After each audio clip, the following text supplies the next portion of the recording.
Hello everyone! Welcome back to my channel. Today is day 6 of our 30-day Let Review series in preparation for the licensure exam this coming September.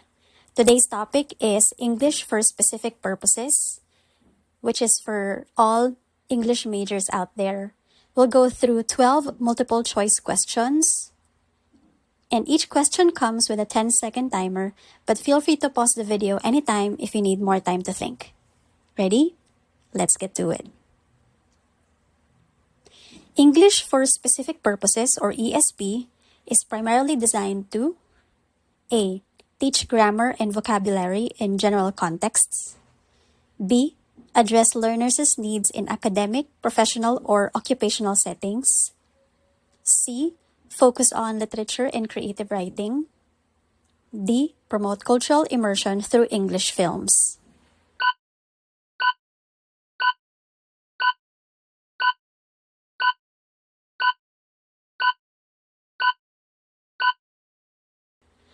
The correct answer is letter B.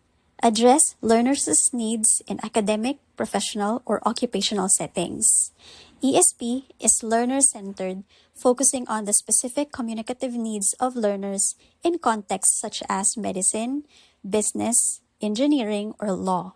Unlike general English, it tailors content and methods to the learner's goals.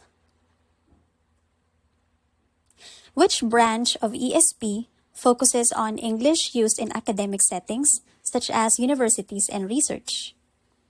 A. English for academic purposes. B. English for occupational purposes. C. English for literary studies. D. English for creative writing.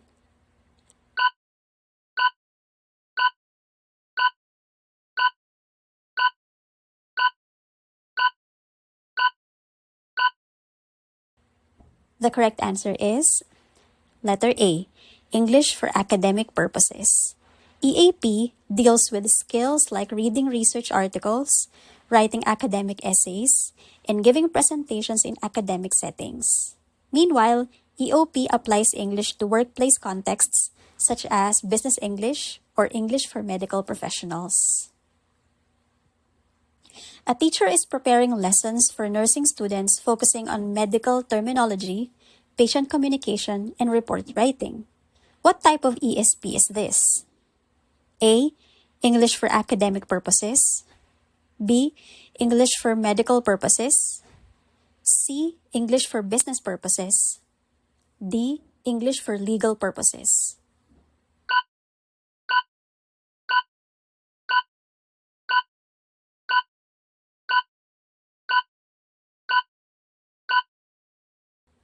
The correct answer is letter B. English for medical purposes. This is a sub-branch of English for occupational purposes, specifically tailored for healthcare professionals, focusing on language used in hospitals, clinics, and medical documentation. The term English for specific purposes, or ESP, was first used in 1956 by A. Hutchinson and Waters. B. Thomas Bertram Reed. C. Dudley Evans and St. John. D. David Carter.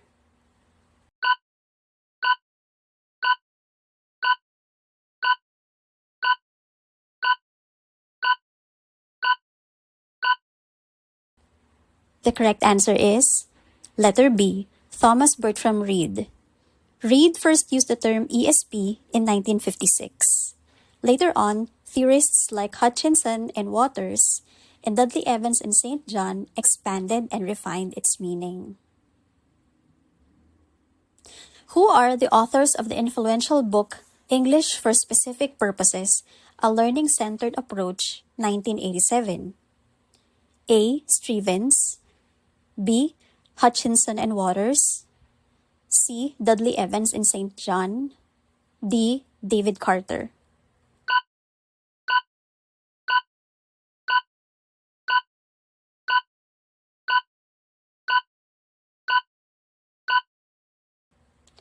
The correct answer is letter B. Hutchinson and Waters emphasized that ESP is an approach, not a product, highlighted the importance of analyzing learners' needs.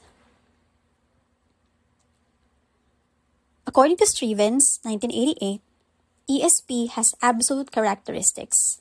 One of these is A. ESP is restricted to medical and business fields only. B. ESP focuses only on vocabulary lists.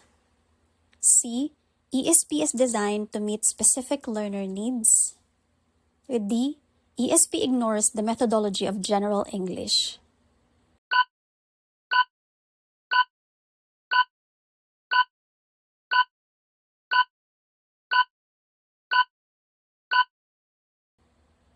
The correct answer is letter C.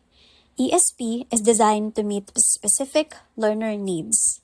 Strevens identified absolute characteristics of ESP. It is needs-based, related to specific disciplines, and centered on appropriate methodology. Dudley Evans in St. John, 1998, modified Strevens' definition of ESP by emphasizing that A. ESP should only be taught at universities. B. ESP can overlap with general English depending on learner needs. C. ESP is only for occupational purposes. D. ESP must exclude grammar.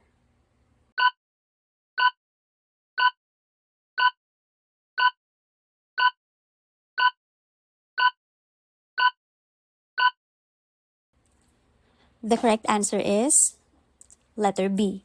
ESP can overlap with general English depending on learner needs. Dudley Evans and St. John acknowledged that ESP isn't completely separate from general English. Some overlap exists when learners' needs demand it. Which of the following is not one of the types of ESP according to David Carter?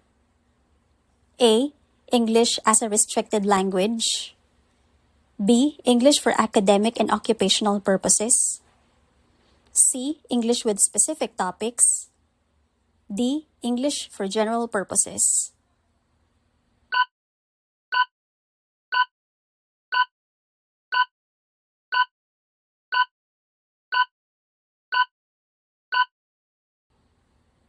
The correct answer is letter D.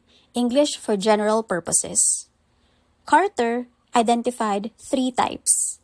Number 1, English as a restricted language. 2, English for academic and occupational purposes. And 3, English with specific topics.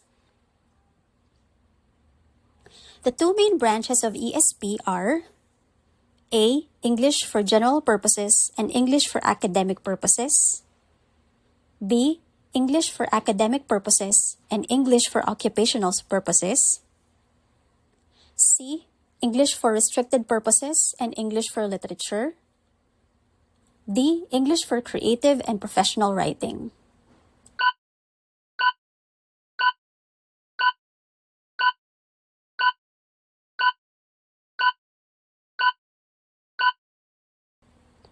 The correct answer is letter B. English for academic purposes and English for occupational purposes. These two branches cover both academic contexts, that is, research writing, presentations, and workplace contexts like in business, medicine, and law. In systemic functional linguistics, field, mode, and tenor refer to A. Types of ESP. B. Dimensions of register in communication. C. Types of grammar structures. D. Levels of language acquisition.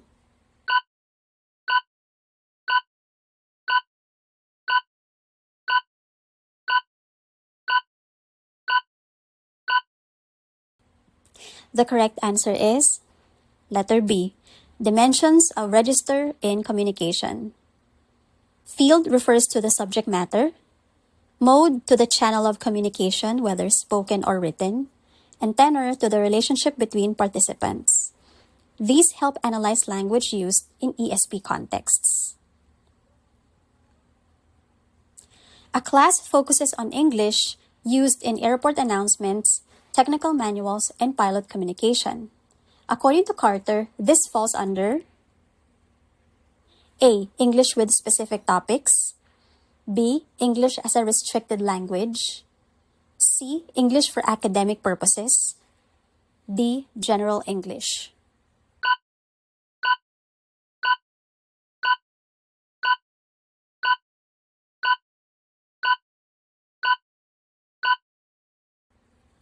The correct answer is letter B. English as a restricted language. This type is highly restricted in use such as aviation English or ESP for waiters using memorized phrases. Why is ESP considered an approach rather than a product? A. Because ESP textbooks are not fixed. B. Because ESP focuses on methodology and learner-centered needs, not just language content. C. Because ESP excludes grammar and vocabulary. D. Because ESP is only taught at higher education levels.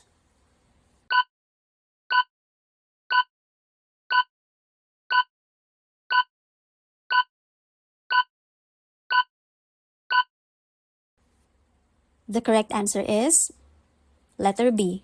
Because ESP focuses on methodology and learner-centered needs, not just language content. Hutchinson and Waters emphasize that ESP adapts to learners' specific goals, context, and needs, making it flexible and process-oriented rather than a fixed body of content. That's it for today's video. How many did you get right? Let me know in the comments. If you missed our previous lessons, I'll have them linked in the description below. If you found this helpful, please like, share, and subscribe for more Let Review content. And while you're at it, please like and follow us on Facebook for more review materials. Thank you and see you in the next video. Good luck!